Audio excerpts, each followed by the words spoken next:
ስሞን ማልበል መጀመሪያ አጋፋሪያ ሰንሹብዬ አጋፋሪያ ሰናሁን ቤቶ ገብተን እንዳየነው በርከት ያሉ ውሾች አሉት ነው ቁጥራቸውን እርሱ ያስታውሱታል? አላስታውስም። ቁጥራቸው አያውቁም? አልቆጠርኩም። ነገር ግን ስናያቸው በርከት ያሉ ነበሩ። መጀመሪያ ከዚህ የበለጡ ነበሩ? የሉ አንድ 3 ነበሩ ሞቱ እንጂ ያሉት እነኚሁ ናቸው። ምን ይቀልቧቸዋል እነኚሁን ሁሉ ውሾች? 2 ብር 3 ብር እገዛላቸዋለሁ ስጋ እና ቀቅያ በላቸዋለሁ። እንግዲህ 2 ብር 3 ብር ስጋና እነኚህን ያየናቸው የሚተራመሱትን ውሾች ስናስተያይ የሚበቃቸውም አይመስልም። ውሾች አይቆጠሩም። እንደ ውጭ ውሾች ስለማይቆጠሩ እንደ ጠባያቸው ነው ያስኳቸው። ሆር ስለሌላቸው ይሄው ነው ጠባያቸው እነሱ። እኔ ያስኳቸው በዛ አይነን። እዚሁ ነው የተዋለዱት ግን እነኚህ ሁሉ? የለ አንዲት ውሻ ነበር የተሰቤት አንጥቻት ተዋለዱ። ሲዋለዱ አንዲት አርበታ ጎረቤት የታይ ተክለ ሃይማኖት ታለሁኝ። ተክለ ሃይማኖት በታይ ነበር አገር ግዛት አጠገብ። እዛ እንዴት ተቀመጥኩኝ ሲንጫጫ አየሁና እንጀራ ሰወረው ተሽሎልኮ ገቡ። እቤት እንዲያስኳቸው እንደ 2 ውሾች ጠባያቸው ጥሩ ስለሆነ ገቡ። በዙ ተሽሎልኮ ቀሩ። በቃ አልጠልም ብዬ ያስኳቸው። እርሶም የሚኖሩት እዚያው እነሱ ያሉበት አካባቢ ነው? እዚያው ነው የሚኖሩት? እዛው ነው። ግን እንዳየነው ዙሪያውን በሙሉ እነሱ ብቻ ናቸውና የእድሜያቸው ክልል ደግሞ አንድ አይነት ይመስላል አስተዳደጋቸው። አንድ ናቸው ሌላ ነገር የለም። እና አንድ ጊዜ የተወለዱ ናቸው ማለት ነው እነኚህ? የለም አንዳንድ ሁለት እየወለዱ አሁን ደርቀዋል። አይወልዱም። ሁለተኛ ደግሞ ሁሉም አይወልዱም። ካሁን ወንዶች ናቸው። ሴቶች እንዲሁ 1 2 ናቸው። እነሱም አይወልዱ አብክኛቸዋለሁ። አንዳንድ ሰዎች እንደ ጠባይ ሆኖ ዶሮ የሚያረቡ አሉ፣ በግ የሚያረቡ አሉ፣ ፍየል የሚያረቡ አሉ። እርሶ ደግሞ ይኸው እንዳየነው ዙሪያ ገባው ቤቱ ቀዳዳ ሸንቁረው የሚወጡት ውሾች ናቸው። እና ይሄንን ምን አሳሰበውት? እኔ በዛችሁ በውሾቹ ተቤት የማይወጡ ንጹህ ስለሆኑ እንደ ሰው አይነት መልክ ስለሆኑ ደግሞ ውጭን ስለማያውቁ ጸጥታ ስለማይነሱ ንጹህነታቸውን አይቼ ነው ያስኳቸው።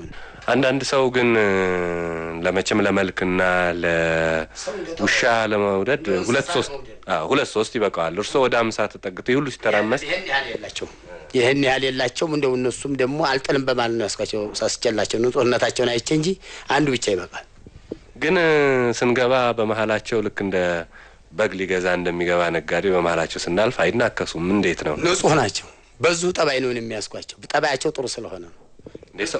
ሰውነታቸው ላይ ይችላል ውሻ እንኳን የምናሳድገው አንዳንድ ጊዜ ከአንዳንድ ሁኔታዎች እንዲከላከሉ ምን እንዲከላከሉልን ነው እነኚህ ግን እንደ በግ መሐላቸው ገብቶ የፈለጉትን እነዚህ እንስሳነታቸው ናቸው ሌላ ነገር ጠንቅ የለም ይሄ ብቻ ነው ውጭ አይወጡም ከግቢ አይወጡም ለምን አይወጡም አያውቁትማ የተወለዱት እዚቹ ስለሆኑ ቤዘግቼ እዛው ጥሪያ ስለሆነ ስቀመጥ ቁጭ ይላሉ አጠገቤ እኔ ሰወጣለት ይላሉ ስመጣ አጠገቤ መተውለት ይላሉ እንዳየነው እንደው በእውነቱ ነገሩ ጥሩ ነው ግን ያዘጋጁላቸዋል ጋር እንኳን እንደመለስተኛ አልቤርጎ ላይ እናታች የሆነ ነውና እንዴት ነው ጥሪያታቸው ነው ጥሪያታቸው ንጹህነታቸው ነች እንደ ሰው መልክ ስለሆኑ ነው አንድ አይነት ነው መልካቸው አንድ ነው ለመሆኑ ውጪ ሲወጡ አያዩም የሚሉ ነገር ነግረውኝ ነበር ለምንድን ነው የማይታያቸው ደግሞ እንግዲህ አያውቁትማ ይጀበጀባቸዋል ሰው እንደ ጠባው እንደ ፍጥረቱ ነው እኔ ይሄን ነገር ልመለከተው አልችልም ጠባያቸው ግን ንጹህ ስለሆነ ውጪውን ደግሞ ሳያቸው ይጅበረበራል ላይ ናቸው ውጪውን ሰላማዋቅም ይሁን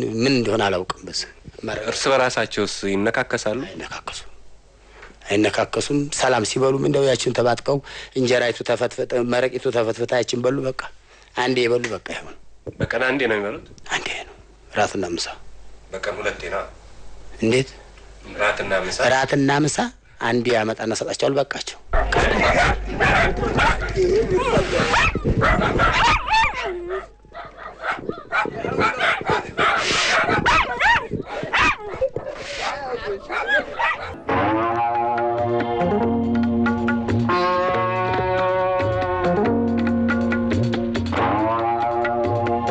አጋፋሪ ሐሰን ለምን የውሻ ርቢ እንደያዙ አልገባኝም እንጂ ውሻ ለብዙ ጠቃሚ ተግባራት ስለሚውል ለጥቅም ሲባል ይረባል ለፍቅር ከሆነ 2-3 ያሉ ውሻዎች በቤት ውስጥ ማሳደግ የተለመደ ነው እንደ አጋፋሪ ሐሰን ቤት አስሞልቶ ማንቻቻት ሳይሆን ለአደን የሚሆኑ ውሾችን ማሳደግና ማሰልጠን በሀገራችን የተለመደ ነው የአጋፋሪ ሐሰን ውሾች ግን ሌባም እንደማይጠብቁ ካነጋገራቸው እንረዳለን ዳግማዊ አጼ ምኒልክ የውሻ ፍቅር ነበራቸው የአውሮፓን የውሻ ዘር ወደ ኢትዮጵያ በማስገባት እንዲራቡ ለማድረግም ከፍተኛ ጥረት አድርገዋል ከአውሮፓም ከተለያዩ ውሻ ዘሮች በማስመጣት የሀገራችን ውሾች የተሻሻለ ዘር እንዲያስገኙ ያደረጉ ዳግማዊ አጼ ምኒልክ ናቸው ዳግማዊ አጼ ምኒልክ ከውጭ ሀገር ያስመጧቸው ስለነበሩት ውሾች ምን ያህል ጥንቃቄ እንዲደረግላቸው ይጥሩ እንደነበረ ከደብዳቤዎቻቸው አንዱን እናሰማችሁ ይድረስ ከበየነ ከኢጣሊያ 16 ውሻ መጥቶልኛልና የሰኔ ስላሴ ዕለት ጅቡቲ ይገባሉ አሉ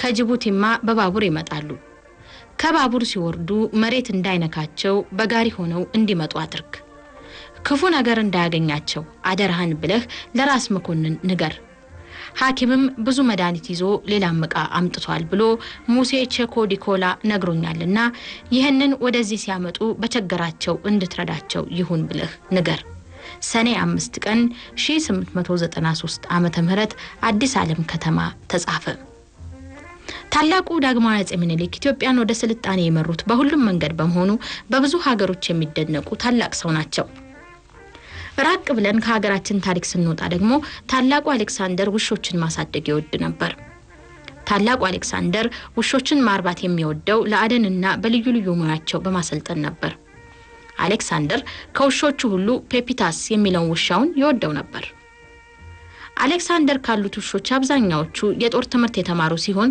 ፔፒታስ ግን በተለይ የአሌክሳንደር ጠባቂ ነበር አሌክሳንደር ፐርሺያን ወሮ ንጉስ ዳሪዮስን ድል ባደረገ ጊዜ የአሌክሳንደር ውሻ ፔፒታስ ከአሌክሳንደር ፈረስ ጎን ሳይለይ ዘመተ በጦሩ ሜዳ ከዳሪዮስ ወታደሮች አንዱ አሌክሳንደርን ለመግደል ሲጠጋ ፔፒታስ ያን ወታደር ነክሶ በመያዝ አሌክሳንደርን ከሞት አዳነው ያውሻ አሌክሳንደርን ከመሞት ሲያድነው ያየ ዳሪዮስ ወገን የሰለጠነ ዝሆን ፔፒታስን ደፍጥጦ ገደለው አሌክሳንደር የታማኝ ውሻውን ሬሳ አስነስቶ ወታደሩን በሙሉ አሰልፎ በታላቅ ጀግና አቀባበር ስርዓት አስቀበረው ይህ የሆነው የዛሬ 2300 ዓመታት ገደማ ነው በሁለተኛው የዓለም ጦርነት ጊዜ በአሜሪካ ኬናይን የተባለ የወታደር ክፍል ነበር የዚህ ክፍል ስራ ውሾችን ማርባትና የጦር ትምህርት ማስተማር ነበር የሁለተኛው የዓለም ጦርነት በተነሳ ጊዜ ያ የውሻ አሰልጣኝ ክፍል በጦር ትምህርት የሰለጠኑ 2000 ውሾች ነበሩት እንደ አውሮፓውያን አቆጣጠር በ1944 ከነዚያ ከሰለጠኑ ውሾች አብዛኛዎቹ ፓሲፊክ ውቅያኖስ ውስጥ ወደምትገኘው ወደ ጓም ደሴት ተላኩ ውሾቹ ወደ ጓም የተላኩበት ምክንያት በዚያች ደሴት ላይ ያለው የጃፓን ጦር አስቸግሮ ስለነበረ ነው። የጓም መሬት ተራራማና ደን ሲሆን በተፈጥሮ ዋሻ ብቻ ስለሆነ ጃፓኖች በየዋሻው ተደብቀው በመታኮስ የብዙ ሰው ሕይወት አጠፉ። ውሾቹ በደሴቲቱ ላይ ከተለቀቁ በኋላ በጠረን እየፈለጉ የጃፓኑን ወታደሮች ካደፈጡበት ቦታ በስውር እየሄዱ ማጅራታቸውን በንክሻ እየያዙ ለአሜሪካ ወታደሮች ያቀብሉ ጀመር። በተለይ በፈንጂ የታጠሩትን ቦታዎች ፈንጂዎችን በሽታ በማወቅ የተቀበሩትን ፈንጂዎች ሳይፈነዱ በማውጣት ውሾቹ ለአሜሪካ ወታደሮች መንገድ ይከፍቱ ጀመር። የውሾቹ ሙያ ይሄ ብቻ አልነበረም። ወታደሮቹን ቀድመው የሚመሩ ውሾቹ ናቸው። ውሾቹ ሰተት ብለው ከሄዱ ምንም አደጋ የለም። ከሩቁ የጃፓን ወታደር ያለ እንደሆነ ውሾቹ ወደ ኋላ ተመልሰው ይተኛሉ። በዚህ ጊዜ የአሜሪካ ወታደር ሁሉ ይተኛል። የወታደሩን መተኛትና ቦታ መያዝ ውሾቹ ካዩ በኋላ በደረታቸው እየተሳቡ በመሄድ በጃፓን ጦር ውስጥ ሽብር ሲፈጥሩና ግራ ሲያጋቡ የተኛው የአሜሪካ እግረኛ ጦር ይደርስላቸው ነበር። በዚህ ትንንቅ ጊዜ 21 ውሾች ሞተዋል። እያንዳንዱ ውሻ በሲሚንቶ በተሰራ በአንዳንድ መቃብር ተቀብሯል። ለእያንዳንዱ ውሻ የተሰጠው የመቃብር ቦታ 10 ሜትር ካሬ ያህል ነው። በየመቃብሩም ላይ የየውሻው ታሪክ ተጽፎበት እስካሁን አለ። ከመቃብሮቹ አንዳንዶቹ የውሾቹንም ማዕረግ ይናገራሉ። ለምሳሌ የ10 አለቃ ሲልቨር፣ የ10 አለቃ ሮት፣ የ50 አለቃ ብላኪ የተባለ ተጽፎበታል። ከ21 የውሾች መቃብር ውስጥ የ7ቱ ብቻ ያልታወቀ የሚል ቃል አለበት። ውሻ ማርባት በብዙ ሀገሮች የተለመደና ያለ ነው፣ ግን ለጥቅም ነው። ውሻ እያረቡ ይሸጣሉ። ውሻ እያረቡ ለአደን ተግባር የሚያውሏሉ። ለምሳሌ በእንግሊዝ ሀገር ግሬት አሽፊልድ የሚኖሩት ወይዘሮ ጁዲት ተርሎ በሰኔ ወር በ1964 ሱፐር ሮሪ የተባለ ውሻቸው በሽቅድምድም ከሌሎች ውሾች ስለቀደመ 70,000 የኢትዮጵያ ብር ሂሳብ ስጦታ አስገኝቶላቸዋል። በ1968 በአሜሪካ በተደረገው የውሾች ውድድር አዳምንት የተባለ የወይዘሮ ኢስሌ ውሻ ሻምፒዮን ስለሆነ 50,000 የኢትዮጵያ ብር ሂሳብ ተሸልሟል። በ1964 በአሜሪካ በተደረገው ሌላ ውድድር ደግሞ የአቶ ኦገስት ቤልሞንት ውሻ በማሸነፉ ለጌታው 120,000 የኢትዮጵያ ብር ሂሳብ አስገኝቷል። እነዚህን ለመሳሰሉ የጥቅም ጉዳዮች የሰው ልጅ ውሾችን ያረባል።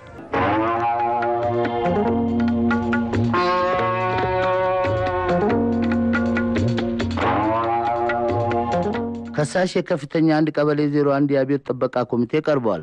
ተከሳሽ አጋፋሪ ሐሰን ሹምዬ ቀርቧል። ውሳኔ ከሳሽ በከፍተኛ አንድ ቀበሌ 01 የአብዮት ጥበቃ ኮሚቴና በተከሳሹ በአጋፋሪ ሐሰን ሹምዬ መካከል ባለው የወንጀል ክስ በ3375 ዓመተ ምህረት በቀረበው ማመልከቻ መሰረት ተከሳሹ አንደኛ በህዝብ እምነት በመጠቀም የጠንቆላ ሥራ በማካሄዳቸው፣ ሁለተኛ 150 ውሾችን ያለ አግባብ በማርባት ምክንያት በሰው ላይ የጤና ጉድለት በማድረሳቸው፣ ሶስተኛ የቤት ቁጥሩ 1073 የሆነውን ከመንግስት የተከራዩትን በእንክብካቤ መጠበቅ ሲገባቸው የውሾች መንጋ ማሳደሪያ አድርገው ቤቱ እንዲፈርሱ በማድረጋቸው ተከሰዋል። ተከሳሹም በ3375 ፍርድ ሸንጎ ቀርበው የክስ ቻርጅ ተነቦላቸው ሸንጎ ፊት ቀርበው አድራጎታቸውን በሰው እምነት መጠቀማቸውም አምነዋል።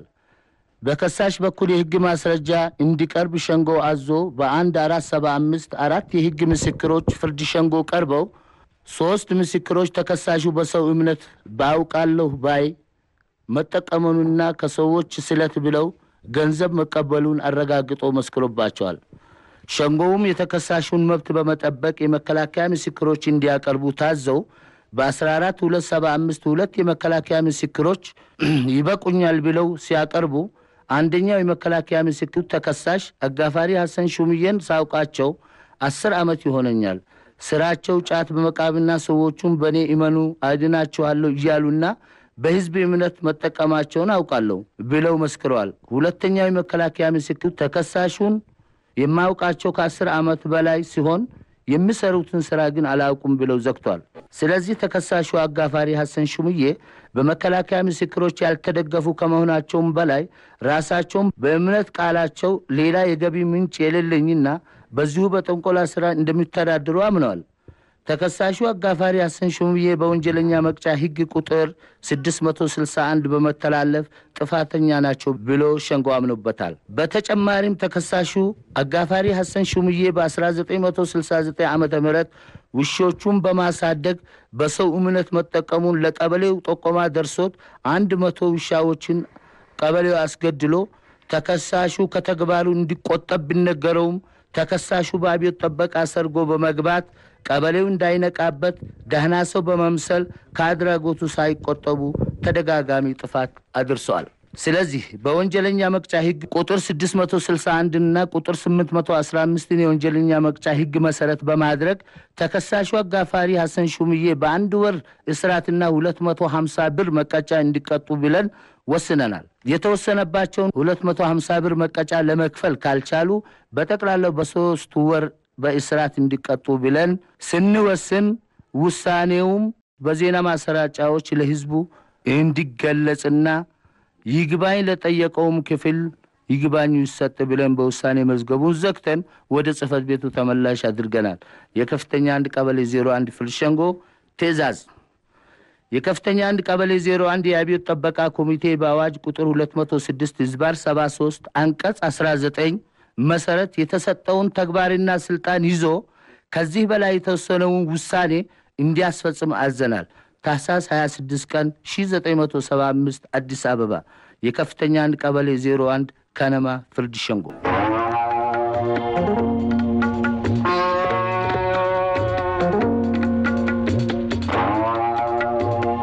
በቀድሞ ጊዜ በአዲስ አበባ ስለ ሌቦችና ማጅር መቼዎች የሚወራ ወሬ አይነቱና ቀለሙ ብዙ ነበር። እንደ ዛሬው የአብዮት ጥበቃ ጓዶች ሳይበዙ የከተማው ፖሊሶችም ቁጥር አነስተኛ በመሆኑ ሌቦችን በውል መቆጣጠር አይቻልም ነበር። አንዳንድ ጊዜ የሌብነቱም ታክቲክና ስትራቴጂ ከነበረው ቁጥጥር ቀድሞ እየሄደ ችግር ነበር። ለራት ግብዣ ወይም ለሪሴፕሽን የተጠሩ ሰዎች የሚለብሱትን አይነት የሚለብሱ ግሩም የሆነ መነጽር ደንቅረው የሚታዩ ሌቦችና ማጅር መቼዎች እንኳን የሚሰርቁ ሊመስሉ ይቅርና አደራ ሊያስቀምጡባቸው የሚገቡ ይመስሉ ስለነበር ከጤናማዎቹ መለየት ያስቸግር ነበር። ከካልሲ እስከ ሙሉ ልብስ የተሰረቀው ይህ ጸሐፊ ለአዲስ አበባ ሌቦች መጥፎ ትዝታ አለው። እንግዲያው ጳውሎስ ኞኞማ በ1964 ላይ አንድ ወደል ድመት ኮርኒስ ውስጥ ገብቶ ቢያንኩሻኩሽበት ሌባ መጣ ብሎ ሽጉጡን ይዞ ሲፎክር ሲገለገል ከኮርኒስ ማድቤት በአንድ ጊዜ ዘሎ የገባውን ሌባ ለመግደል ቢሞክር ጥይት ረስቶ እየተንቀጠቀጠ መመለሱን ሲያጫውተን ሳቅ በሳቅ አድርጎን ነበር። ለመጀመሪያ ጊዜ ሕይወት በእጁ ሊያልፍ ሲል የወደል ድመት አምላክ ሰማኝ መሰል ብሎ አጫወተን። ለሌባና ለማጅር መቺ የሚጋለጡ በመጀመሪያ ደረጃ የትም የሚያመሹ ሰካራሞች ናቸው። በዚህ መልክ ጾታ እንጂ የሕይወት ደረጃ አይለይም። ወንደላጤም ባለትዳርም በሁለቱም ጎዳናዎች አልፈንባቸዋልና እናውቋቸዋለን። አሁን ወደ መጥፎ ትዝታ እንመለስ። በ1963 ነው። በሚቼል ኮትስ አካባቢ የሚኖሩ ሽክ ያሉ የአንድ መስሪያ ቤት መሐንዲስ ናቸው። አንድ ቀን አመሻሽተው በእግራቸው ወደ ቤት ሲገቡ ለጌጥ ከተከሏቸው ዛፎች ስር የተከለሉ ሌቦች አገኟቸው። መሐንዲስ ዛፍ የተከሉት ለሌባ ጊዜያዊ መጠለያ እንዲሆን አልነበረም። ጋሽ የተሻለ እስከ መንፈቅ ሌሊት እንዳመሹ የመከረው የለም። በቀን የሳንቡሳ መግዣ ብንለምኖ ስራ ፈቶች ሰርታችሁ አትበሉም? የለኝም አሉን። በሩቅ ስናየው ሞቅ ያለ ገንዘብ ሲመነዝሩ ነበር። አሁን ለሰው አይናገሩ። ጎረቤታችን ስለሆኑ ካልሲ ሙታንቲና ካኔተራ ፈቅደንልዎታል፣ በሰላም ይግቡ ብለው ራቁታቸውን ለቀቋቸው። መታወቂያና የመንጃ ፈቃዳቸው ከበሮ የተገኘው በማግስቱ ነበር። መሐንዲስ ተናደዱ፣ ተበሳጩ። ከዋና የወጡ ይመስል ራቁታቸውን ሲገቡ የሚወዳቸው ውሻቸው ምን ጉድ መጣ ብሎ የገቢ ከባታቸው ላይ ነከሳቸው። የባለቤቲቱ ለቅሶ፣ የውሻው ንክሻ በጣም አናደዳቸው። ሙሉ ልብሳቸውን ለብሰው ሽጉጣቸውን አቀባብለው ወጡ ለመበቀል። ሌቦች ከጥላው መደበቃቸውን አላወቁም፣ ርቀው የሄዱ መሰላቸው።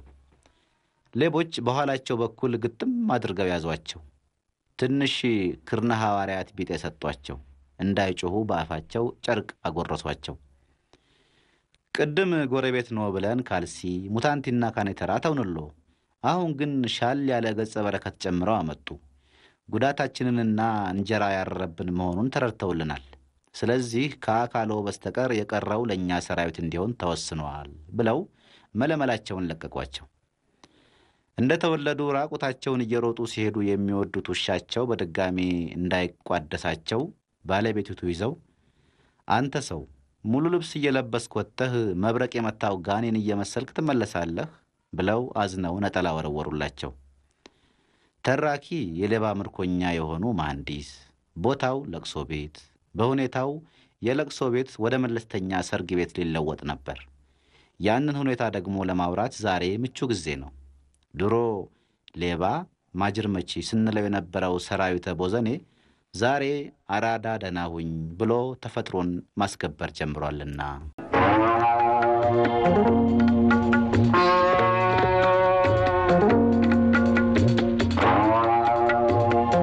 እንዲህ እንደ ዛሬው እኛም ድምጣችንን ሳናጠፋ እናንተም ስማችንን ሳይጠፋችሁ አንድ ሰሞን ስለ ድሮ ታሪክ አንዳንድ ምሳሌ እንጥፍላችሁ ነበረ።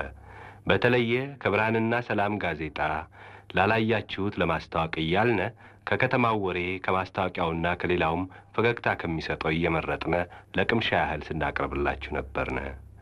ዛዲያ ሰሞኑን ቤት ተቀምጦ ሰውነትን ከማስነፍ ብለን ከዘራችንን ይዘን አራዳውን ልንቃኝ ወጥተን የተመለከትነው ክፉኛ ቢያስደነግጠን ለእናንተ ልናመለክት ብዕራችንን አነሳን። ከወዳጆቻችን ከእናንተ ይሰወራል ብለን እንዳይመስላችሁ።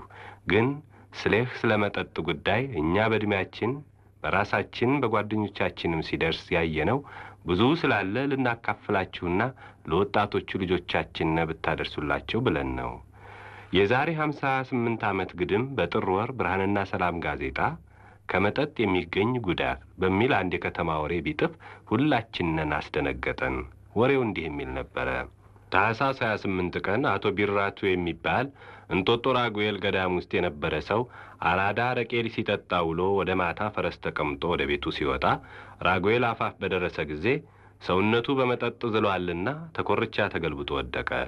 እነሳለሁ መስሎት እየተንከተከተ እየሳቀ አረህ ላረህ ሲንደባለል አሽከሩ እንደሱ አልባሰበትም ነበርና ከቤቱ ሄዶ ሰዎች ይዞ እስኪመጣ ድረስ እሱ አረፋ ደፍቆ ሆዱ ተነፍቶ ሞቶ ተገኘ። ብዙ ሞኞች ጋኔል ገደለው እያሉ ያወራሉ። ግን ካረቄ የበለጠ ጋኔን እንደሌለ ባያውቁ ነው። ይህንን አንብበን ዘመድ ሞቶበት እንደተረዳ ሰው አንገታችንን ደፍተን ስናዝን አንድ አዛውንት መጥተው ፊቱን ነግሬዋለሁ፣ አይሆንም ብየዋለሁ፣ ይሄ በባዶ ሆድ የፈረንጅ አረቄ መለጋት ይቅር ብየዋለሁ፣ ውርድ ከራሴ ብየው ነግሬዋለሁ፣ እሱ ግን ኮሳሳው ደሃ አትክልትና የጨዋ ልጅ ከወደ ውሃው ነው እያለ የባለጌ ሞት ሞተ፣ ሲያንሰው ነው ቢሉና ከሞት ወዲያ ምን አለ ብንላቸው ሲያጣጥር ባገኘው ነበር፣ እሱማ አሁን ቀረ ብለው በቁጭት ክፉኛ ተቃጠሉ። እኛም ልጅ ስለነበርነ ያያ ቢራቱ ሞት አሳዘነን እንጂ የዚህ የመጠጥ ጉዳይ አደጋውን ብዛም አልታየን ኑሯል። እንደ ዛሬው ወጣቶች በአደባባይም ባናደርገው በየጉራንጉሩና በየጓዳው የፈረንጅ አረቄን ለጋ ነበረ። ፋቀኝ፣ አቃጠለኝ፣ እሳት ነዳብኝ፣ አዞረኝ እያልነ ሙያ አድርገን እየተሳሳቅን ቁም ነገር መስሎን በመጠጥ እንነዳ ነበርነ። የካቲት ላይ በዚያው ዓመት አንድ ሀገሩን የሚወድ ጅግና በዚያው በጋዜጣ መልካም ዕውቀት ያለበት ምክር አተመ። ቃሉም እንዲህ አለ። አረቄ የሚሉት መጠጥ ይዘው ከሱቅ ተቀምጠው ሲሸጡ የሚውሉ ብዙ የውጭ ሰዎች ናቸው። ስካር ብቅ ብሎ እየተወላገደና እየተንገዳገደ ሲሄድ ወይ ዘጥ ቦፍ ሲል ሲወድቅና ሲነሳ ሰዎች አይተው እየሳቁኝ ከታከቱበታል። እየተንቦጀቦጀ እየተጎላደፈ ሲናገር ሲፎልል የሚሰሙ ሰዎች እየዘበቱበት አቃለው ይመለከቱታል። አንዳንድ ጊዜ ወፈፍ እያደረገው ያበደ ይመስላል። እያጉራራ ሲያልፍ ሴቶች ይሰቀቃሉ። በርበሬ የሚመስሉ አይኖቹን ጎልጉሎ እያጉረጠረጠና እያንከዋለለ አፍጥጦ የሚያገኛቸውን ሰዎች ይመለከታል። በጥቂት ምክንያት አክርፎ ይንገረበባል። ወደ ቤቱ ገብቶ ሁሉን ይዘባርቃል። ቤተሰቦቹን እየነዘነዘ ይመናቸካል። የሚሰራም እንደሆነ ይዶጎዱጋል። ከሁሉም ይልቅ የሚወደው ግን ስራ ፈትቶ ማደዝደዝን መንቋለልን ነው። ብዙዎች እንዲህ ቢሆኑ ወዴት ይደረሳል? በየጊዜው ብትናገሩትም ስትደጋግሙት ከ10 አንድ ታድናላችሁና አትታክቱ፣ አትሰልቹ። የላከልን ወዳጃችሁ ያለን እርሳሱ በቀለ።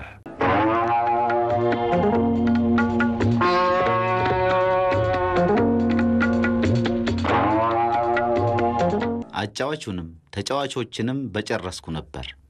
ገፋፊ ሁሉ የልጆችን ቀለብ አራግፈው ለቀቁኝ እያሉ የሚጎማጁ ሰው ወንገርገር እያሉ ከፎቁ ይወርዳሉ።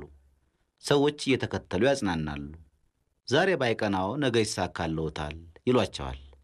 ነገ ያለኝን ወስዳችሁ ደግሞ ባንክ ሰብሬ እንዳመጣላችሁ ነው ለነገ የምትቀጥሩኝ? ሌቦች! ካርታውን በጀርባው እያነበባችሁ ሲመቻችሁ እያማታችሁ ከአጠገባችሁ ያለውን ሰው ሸረክ አድርጋችሁ በመቀባበል እንደኔ አይነቱን ትለበልባላችሁ። እንግዲያ ምን ነው እናንተ አንድ ቀን ከስራችሁ አታውቁ? አጭበርባሪዎች! እያሉ ከግንባራቸው ችፍፍ ያለውን ላብ ለመጥረግ መሐረብ ፍለጋ ወደ ኪሳቸው ሲገቡ ገለል ይላል ህዝቡ። ያቺ ፎቅ ምንድነች? የአልኮል ጠርሙስ በገፍ የሚገባባት፣ ስቆ የገባው ተክዞ የሚወጣባት ፎቅ አለች። የፎቁ ግቢ በአውቶሞቢሎች ተሞልቶ ሰዎቹ ግን የሉም። ተሰወሩ? ያቺ በአረጀ ጆንያ የተጋረደች ፎቅ በመርካቶ፣ በሰንጋተራ፣ በለገሃር፣ በካዛንቺስ፣ በጉለሌ አለች። ይህን ፕሮግራም ከምታዘጋጁበትም ቢሮ 500 ሜትር በግምት ማለቴ ነው ባለበለጠ ቦታ ያቺ ፎቅ አለች። የፎቋን ምስጢር የሚያውቁ ግን ገብተው የቀናቸው ወይም ተለብልበው የቀሩ ብቻ ናቸው። የገቡት መውጫ አጥተው ሲንደፋደፉ አዳዲስ ማኅበርተኞች ይመዘገባሉ። አስደናቂ ስፍራ። ከ20 እስከ 30 ያላነሱ ሰዎች በመጀመሪያ ድምፅ አጥፍተው ሱባኤ ገብተው እንደ ገዳም ባህታዊ ዘግተው የሚውሉባት ቦታ በተለያየ ስፍራ ብዙ ስሞች አሏት። ፉርኖ ቤት፣ ፍልውሃ፣ ኦሞ ፋብሪካ፣ አጃክስ ማምረቻ። እኒህ ሁሉ ስሞች ለዚያች ቦታ የተሰጡ ናቸው። በአዲሱ ቋንቋ በቃላት መንጦልያ የሸፋፈናት ቦታ የቁማር መደብር ትባላለች። በሀገራችን የጊዜ ማሳለፊያ ውሃ ዋና፣ ሰንጠረዥ፣ በገና፣ ፈረስ ጉግስ፣ ገና፣ ጊጤ፣ ሌላም ስፖርታዊ አዝማሚያ ያላቸው ልምዶች ነበሩ። በአብዛኛው ከተሜ እነዚህ ልምዶች እየተዘነገው የጊዜ ማሳለፊያ ከካራምቦላ ቀጥሎ የተያዘው ቁማር ነው።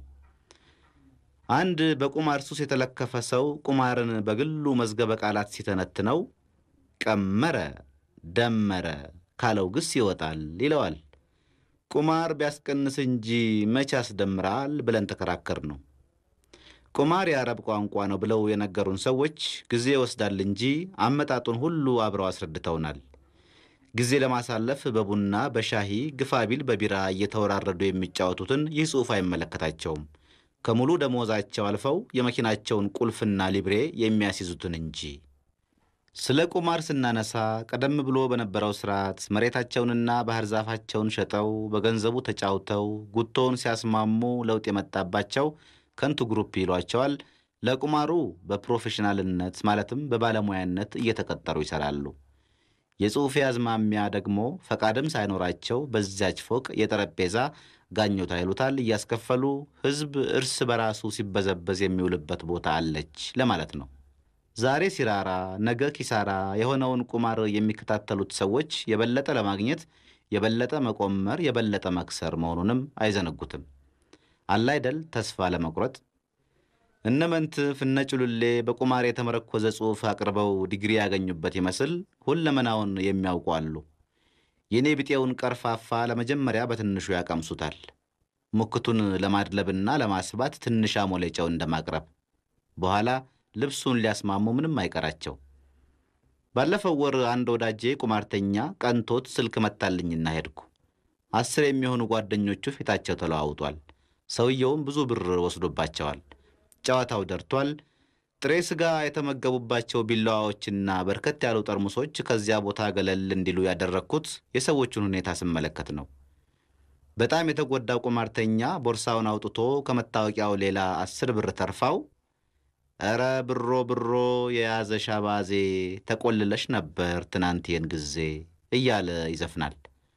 ሌሎቹ የማይጥም ፈገግታ ያሳያሉ። ሌላው ደግሞ አሁን የኔ ቁማር መቆመር ነው ወይ? በዚህ ጨዋታ ላይ ጆከርንሳ ላይ ቁማር እጅግር የለው ይወጣል ከላይ ብሬን ወሰደብኝ ሳልሰማ ሳላይ እያለ ያንጎራጉራል። ይህ የቀን ተግባር ከኪሳራውና ከሞራሉ ጋር ምን ይመስላችኋል?